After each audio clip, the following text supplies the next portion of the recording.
हमारी बात पर विश्वास करो। यदि नाम जप नहीं है तो हम बहुत ये सब देखे हुए हैं, शास्त्रों का ज्ञान। आप आश्चर्य मानेंगे, जिन महापुरुष की बात कर रहे हैं वो कह रहे हैं मैंने वेद संपूर्ण पढ़ा है, गीता जी की व्याख्या कर सकता हूं, साफ शास्त्रों का ज्ञान है, कोई भी शास्त्र आप बोलिए हमें पता है, पर मेरी स्थिति नहीं है। इसलिए मैं आपसे कह रहा हूं कि अब आप ही ये बात, सब शास्त्रों का ज्ञान है, सब संतों से मिले हैं। अंदर की बात, निरंतरता लक्ष्य में ना होना, सातु दीर्घ काल निरंतर सत्कार सेवितो दृढ़ भूमि। हमारी प्रार्थना को समझना आप। वो कह रहे थे हमें वेदों का ज्ञान है, संपूर्ण वेद पढ़े हुए हूं।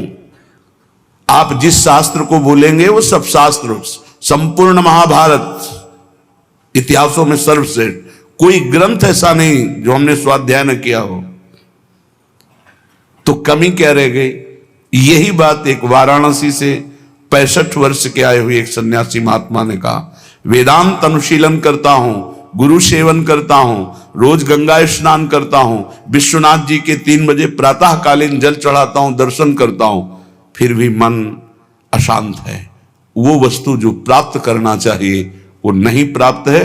सत्संग सुना आपका तो खिंचा केवल इसी बात के लिए चलाया हूं काशी से कि अब मेरे में त्रुटि क्या है। कई महान उत्तम साधना, उत्तम जिज्ञासु, ये कोई साधारण नहीं है, पर आपको सच्ची कहते हैं, गुरु कृपा से जो एक बात बचपन में मिली थी, वो बात, बच्चा भजन करने निकले हो, निरंतर प्रतिश्वास भजन करो। वो बचपन से बात बैठाल दी गुरुदेव भगवान ने, गुरु कृपा ने बैठाल दी। अगर आपका भजन निरंतर सच्चिंतन नहीं हो रहा, चाहे आप जिस मार्ग के हों, हर मार्ग का पहला कर्तव्य है संसार का विस्मरण। किसी भी संप्रदाय के हो, किसी भी मार्ग के हो, किसी भी पंथ के अनुयायी हो, अगर सच्चे मार्ग के पथिक हो, हम पाखंड की बात नहीं करते, तो सबसे पहला लक्षण है संसार का चिंतन रोकना और सत चिंतन करना। उस सत में आप वाहेगुरु बोलो, ओंकार बोलो, राम बोलो, हरि बोलो, कृष्ण बोलो, राधा बोलो, जो मन भावे, पर पहले असत चिंतन का त्याग करो, सत चिंतन की वृत्ति लाओ। और सत चिंतन की वृत्ति कैसी?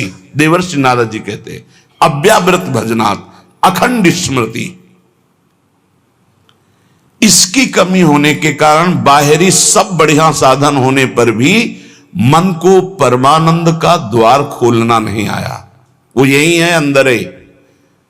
कल चर्चा की थी कि जैसे एक मकान, उसके अंदर कमरा, कमरे के अंदर भुइंधरा, वहां बैठा हुआ है चिदानंद स्वरूप, वहां प्रवेश करना है।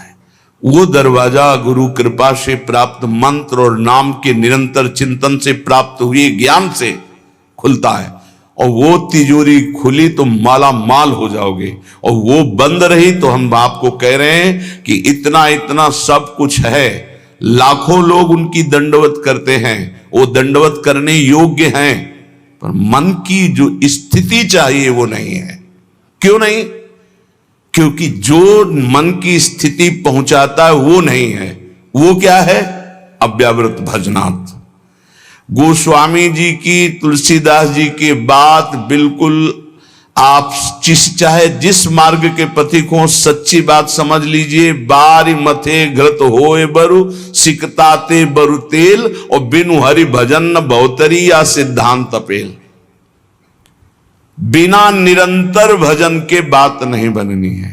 तो यहां कह रहे हैं, करो मन श्यामा जू सो नेहा, रहो तुम बैठे निज गेहा, लगा है दांव ये देहा, न जाने योनि फिर के हा, चतुर जग में बड़ो कहिए।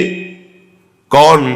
श्याम श्यामा के रंग रंगिए, ताप तन मन की जो सहिए, सदा श्यामा के गुण गहिए।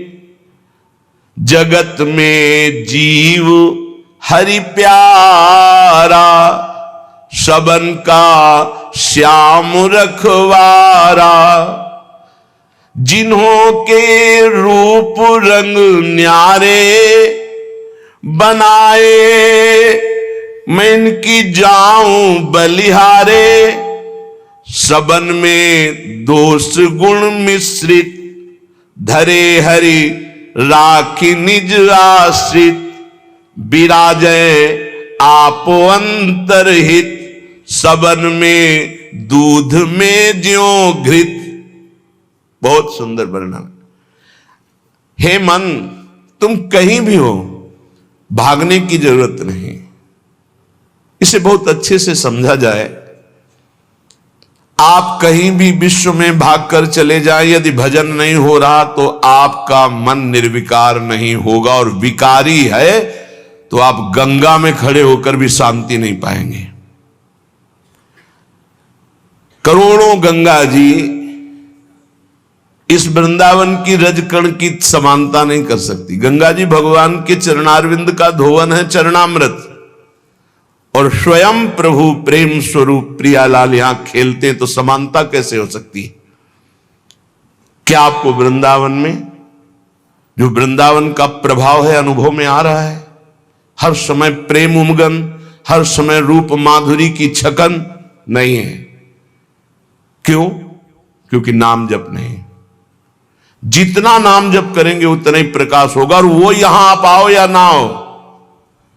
कल किसी साधक ने प्रश्न किया, जब मैं वृंदावन वास की बात सोचता हूं तो मेरा भाव कम हो जाता है, क्योंकि मेरी क्षमता नहीं कि मैं यहां के गुण दोषों से अपने मन को बचा पाऊं। जब मैं दोष देखता हूं तो मेरा भाव बिगड़ता है, इसलिए दूर रहकर जब मैं वृंदावन का भाव करता हूं तो बहुत रोना आता है वृंदावन के लिए। तो आपका इस पर क्या आदेश है? वृंदावन के प्रति भाव और चिंतन बने, बस यही खास बात है। रहो दूर, वृंदावन को चिंतवन यह दीप और बार, कोटि जन्म के अघतमय काट करे उजियार। और यहां बसकर दूसरों पर दोष दर्शन करके निंदा आदि करोगे तो पतन हो जाएगा। ठीक है, तुम कभी मत आओ, दूर रहो, सत्संग सुनो, वृंदावन का भाव करो। एक दिन ऐसा आएगा कि रोकर भाग कर आओगे, तब तुम्हें वृंदावन अपने प्रभाव से प्रभावित करके चिदानंद दृष्टि देगा। खूब पहले भजन करो। ये कोई साधन भूमि नहीं है, ये सिद्ध भूमि है, ये प्रेम भूमि है। यदि आपका भाव बिगड़ता हो तो हम कह रहे भाव बनाओ। भावोत्सवेन भजताम रस कामधेनुम, जैसे बने वैसे भाव बनाओ। और अगर ये भाव बन जाए कि वृंदावन के बिना हम जी नहीं सकते, तब तो हो गया। फिर क्या है? फिर कोई जरूरत नहीं। बिल्कुल बिल्कुल आप समझ लो, कोई जरूरत नहीं किसी साधन की। सब इसी भाव से ऐसे दिव्य साधन होते रहेंगे जो कोई अहंकारी कर ही नहीं सकता साधन। करो मन श्यामाजू सो नेहा, बस एक बात मान लो, हमारे माई श्यामाजू को राज मान लो, फिर आप जान जाओगे और देख लोगे इस मंत्र का क्या प्रभाव है। ये सब एक एक अक्षर मंत्र है। श्याम श्यामा प्रगट प्रगट अक्षर निकट प्रगट रस स्रवत अति मधुर बानी। ये हम जो चिल्लाते हैं ना हमारे माई श्यामाजू को राज, ये कोई साधारण बात नहीं। देख लेना आप, इसका प्रभाव देख लेना। तुम अपने घर में रहकर ही प्राप्त कर सकते हो। तुम्हारी सामर्थ्य नहीं कि आप हर महीने 2 महीने में वृंदावन आओ। जब आपको भगवान कृपा करे, महारानी जो करुणा करे, तब आ जाओ। वृंदावन आना कोई खिलवाड़ समझते हो? अत्यंत कृपा जब होती है, जिनको वृंदा विपिन है कृपा तिन्हीं की हो, तब वहां यहां आना, यहां दर्शन करना, यहां रहना हो सकता है। आओगे तो जो पाप ऐसा है वो जलाने लगेगा।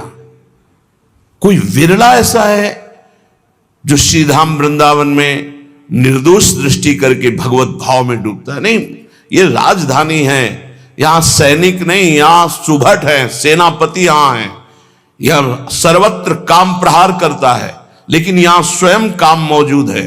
क्रोध व्याम, ये जैसे राष्ट्रपति भवन की विशेष सुरक्षा, ऐसे ही ये सब भगवत पार्षद है। काम क्रोध लोभ मोह मद मत्सर इनका घेरा लगा हुआ है। ऐसे प्रवेश थोड़ी होता है चिदानंद वृंदावन धाम में। इन पर पूर्ण विजय प्राप्त वो श्यामाजू के गोरे चरणारविंद की ठसक से होती है। परम शीतल आश्रयामी, जब इन चरणों का आश्रय लेते इतनी शीतलता होती, काम आदि का कोई भी प्रभाव नहीं पड़ता है। साधना करके भी इनको निष्प्रभावित नहीं कर पाया गया, और गोरे चरणारविंद की ठसक आते ही ये तिनके के समान हो गए। जो त्रिभुवन विजेता काम क्रोध लोभ है, ये तिनके के समान हो गए। सच्ची मानना इन गोरे चरणारविंद का एक अद्भुत प्रताप है, जिनको स्वयं अखिल कोटि ब्रह्मांड नायक परात्परीश अपने वक्षा स्थल पर ऐसे प्रकट रखते हैं। हृदयर्पितम, हृदय में अर्पित ऐसे करते हैं। परम शीतलमाश्रयामी, लालजू के हृदय में उनका हम आश्रय लिए। करो मन श्यामाजू सो नेहा। और एक अंदर की बात तुम्हें बताते हैं, हमारी श्री जी कभी किसी भी अपराध पर किसी के ऊपर गुस्सा नहीं होती। इसका दुरुपयोग मत करना, क्योंकि श्री जी तो गुस्सा नहीं करती, पर लालजू भी थप्पड़िया देंगे जो ज्यादा उद्दंडता करोगे। तिनकर काल रूप में भ्राता। अर्जुन पूछ रहे हैं कौन हो प्रभु, ये आपका विकराल रूप इतना विस्तार, मैं थर थर कांप रहा हूं, मेरी सामर्थ्य नहीं, मैं देख सकूं, इस समय मैं बढ़ा हुआ महाकाल हूं। भगवान बोल रहे, ये हैं इनके दूल्हा, श्यामाजू के दूल्हा हैं, और कोई दूसरे नहीं हैं। दूसरों ने कोई यही है, इनके सिवा कोई है नहीं। बड़ा हिरण्यकश्यप उछल कूद मचा रहा था, कहां तेरा भगवान, कहां भगवान, भुजा ठोकना। जिस समय खंभा फाड़ के निकले, दहाड़ मारी तो न तेज देख पाया, न आवाज सह पाया, मूर्छित होके गिर गया। तलवार कहीं ढाल कहीं बेहोश पड़ा है हिरण्यकश्यप। स्वयं भगवत पार्षद और दिव्य सामर्थ्य से युक्त महातपस्वी। भगवान ने कहा उठ, थोड़ी देर तो खेल ले, मेरा पार्षद है, थोड़ी देर खेल ले। खिलाते, फाड़ के फेंक दिया नाखून से। ये दूल्हा ही है इनके, और कोई नहीं है। वही अपने अंश से सब प्रकाशित होते। श्यामाजू को गुस्सा नहीं आता, पक्की बात है, पर उद्दंडता मनमानी करोगे तो न्यायाधीश तो लालजू हैं, ये बात ध्यान रखना। और लालजू जिनके दरबार में न्याय प्राप्त करते हैं, वो हमारी सी लाडली जू है। वहां का न्याय श्री जी की मुस्कान से होता है, और न्याय की बात सुनाने के लिए सखियां हैं। न्याय पर्यो ललिताजू के आगे वहां निर्णय होता है। इसीलिए प्यारी जू कभी कभी हम लोगों के पक्ष के लिए थोड़ा सा भ्रकुटी लालजू से टेढ़ी रखती है, तो वो हा खात वो हम लोगों के लिए, क्योंकि कैसे हम अधमों का निस्तार होगा तो उन्हीं की लेखनी से। तो अनुल्लेख्यानंतान तदपराधान मधुपति, लिखेंगे ही नहीं, क्यों? जहां भ्रकुटी हुई पास रजिस्टर बहुत गंदा है। कैसे वो पापी क्यों न हो, हरिवंश नाम जो ले तो अलक लड़ेती रीझ के महल खवासिद पास। सच्ची मानिए बड़े भाग्य होंगे जो गोरे चरणारविंद की ठसक में आ जाए। जैसे एक प्रश्न ने, अब कुछ बातें ऐसी होती जो कैसे बोले कि आप जगदम्बा और राधा जी में क्या भेद करते हैं? राधा जी ही जगदम्बा है, जगदम्बा ही राधा जी हैं। तो सिद्धांत की शैली से बोले तो हां, क्योंकि स्वामिनी जी के ही अंश से अनंत शक्तियों का प्रादुर्भाव हुआ है। समस्त शक्तियों के मूल श्री स्वामिनी जी हैं, और समस्त शक्तिमानों का मूल श्री लालजू महाराज हैं। इसलिए हां, और स्वामिनी जी अद्वितीय हैं, इनके जैसा यही हैं। देवलोक भूलोक रसातल सुन कवि कुल मति डरिए, सहज माधुरी अंग अंग की कई कासों पट तरिए। एक अंग छटा में से सब महान शक्तियों का प्रादुर्भाव हुआ। त्रिपुर सुंदरी आदि जितनी दैवी शक्तियां हैं हमारी महारानी जी के अंश से, एक अंश से निकली, एक छटा में से। हमारी प्यारी जू की महिमा को, प्यारे जू की कृपा से जब आप जानोगे तब समझ पाओगे। पर मान लो, अम्मा ने कहा ये बप्पा है तो मान लिए बिना तर्क के। तुम जान भी नहीं सकते थे कि तुम्हारे बाप कौन है, तुम्हारी मां ही बताई। मां को ही परिचय है सही माने में कि पिता कौन है, तो बताया, हमने कभी संशय नहीं किया और जीवन भर मान लिया हमारे बाप जी हैं। ऐसे गुरु हमारी मां है, तो हमारे असली जनक कौन है ये गुरुदेव रूपी मां बताती है। तो मान लो, उसमें तर्क मत करो। मंत्र मूलम गुरु वाक्यम, ये तेरा मेरा मत करो, नहीं समझ पाओगे। कुछ बातें होती जो छाती में छुपाई जाती, बोली नहीं जाती, और वो शरणागत के हृदय में अपने आप ट्रांसफर हो जाता बिना बोले, वही ठसक आ जाती।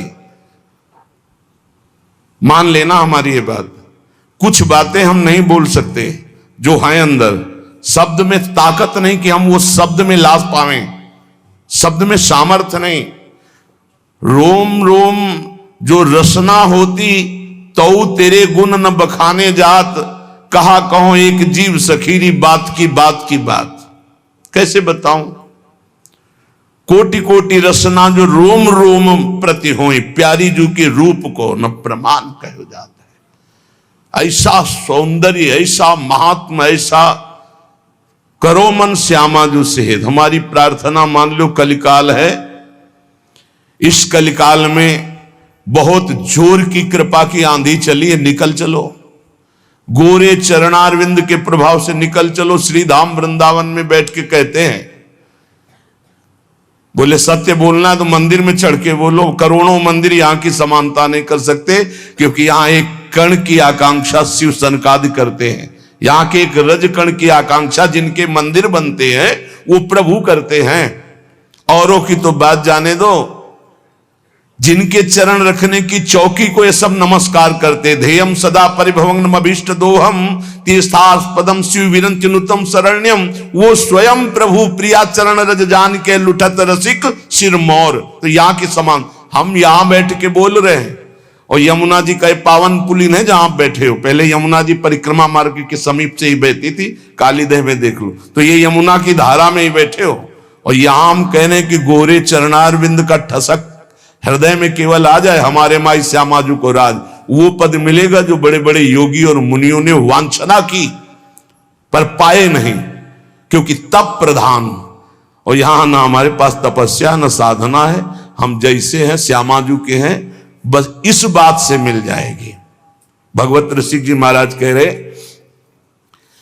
जैसे संप्रदाय की भक्ति और साधनाएं विविध प्रकार की, तो बोले संप्रदाय नवधा भगति। बहुत निर्मल भाव से सुनना उसको, कहीं क्यों में तर्क मत करना। संप्रदाय नवधा भगति वेद ये सुरसरी नीर, ललिता सखी उपासना यह है सिंहिन को छीर। ज्यों सिंहिन को छीर रहे कुंदन के बासन, कै बच्चा के पेट और घट करे विनाशन। भगवत नित्य विहार परे सबही के पर्दा, रहे निरंतर पास रसिक बर सखी संप्रदा। भगवत रसिक जी कह रहे, जो और भक्ति के संप्रदाय, नौदा भक्ति का विशेष स्वरूप है, वेद के सिद्धांत है, ये सब गंगा की धारा है, जो चाहो डुबकी लगा लो। बोले ये सखी भाव की उपासना, वृंदावन नित्य विहार रस की भावना। बोले सिंघनी का दूध है, इस सिंघनी का दूध या तो कुंदन के बासन में स्वर्ण के पात्र में रुकता है, या केवल बच्चा के पेट में और दूसरे की जगह रुकता नहीं। चाहे जैसा मोटा पात्र हो, छेद कर देगा, उसमें सामर्थ्य है। और किसी को पिला दोगे तो किसी के सामर्थ्य नहीं पचा सके, दो ही पचा सके, या स्वर्ण का पात्र और या सिंहिनी का बच्चा। तो क्या बनना है? स्वर्ण का पात्र तो बन ही नहीं सकते, ललिता विशाखा आदि की स्थिति साधना के द्वारा प्राप्त कर लो, किसी के बस की बात नहीं। तो बोले बच्चा बन जाओ। बच्चा क्या होता है? आचार्य के शरणागत, आचार्य के शरणागत। किसी योग्य नहीं हूं और वास्तविक किसी योग्य नहीं हूं, बस श्यामाजू का ए सब बात बन गई। ये जो महारस है ये तपस्या के द्वारा खुले हुए बुद्धि के नेत्रों से नहीं देखा जाता। हम पीछे चर्चा की, अगर आपको ध्यान हो, कि ये दो नेत्र हैं जो पार्थिव मायाकृत नेत्र हैं। एक नेत्र खुलते हैं ज्ञान चक्षु जो बुद्धि में होते, एक होते प्रेम चक्षु जो हृदय में खुलते हैं। तो बड़े बड़े तपस्वियों के जो दिव्य दृष्टि संपन्न ज्ञान चक्षु वाले हैं वो भी नहीं देख सकते हमारी श्यामाजू को, हमारे नित्य विहार रस को, क्योंकि इनके देखने का इन्हीं के पास है चश्मा, दूसरा नहीं है। जो दृष्टि है वो केवल श्यामाजू देती है, या श्यामाजू से लेके कोई सहचरी दे दे। भगवत ऋषि जी कह रहे चश्मा नित्य विहार को दियो बिहारिन मोए। दाम बोलिए कितने का मिलता है चश्मा, हमको भी खरीदना है। चश्मा नित्य विहार को, ऐसे चश्मा लगाओ, खुले नेत्रों देखो प्रिया प्रीतम कैसे विहार करे। अनसन पर भुज दिए विलोकत इंदु बदन बिबियोर, करत पान रस मत परस्पर लोचन त्रसित चकोर। छूटी लटन लाल मन करस्यो ये आके चित चोर, परिरंभन चुंबन मिली गावत सुरमंदर कल घोर। ये गा तो गए इतना, लेकिन देख करके इतना नहीं गा सकते। जब वो गान करते हैं युगल सरकार मिलकर, कौन ऐसा है जो होश में बना रहे? प्रिया प्रीतम गान कर रहे हैं। हरे गावत सुंदरी हरि सरस धमार, पुलकित खग मृग बहत नवारी।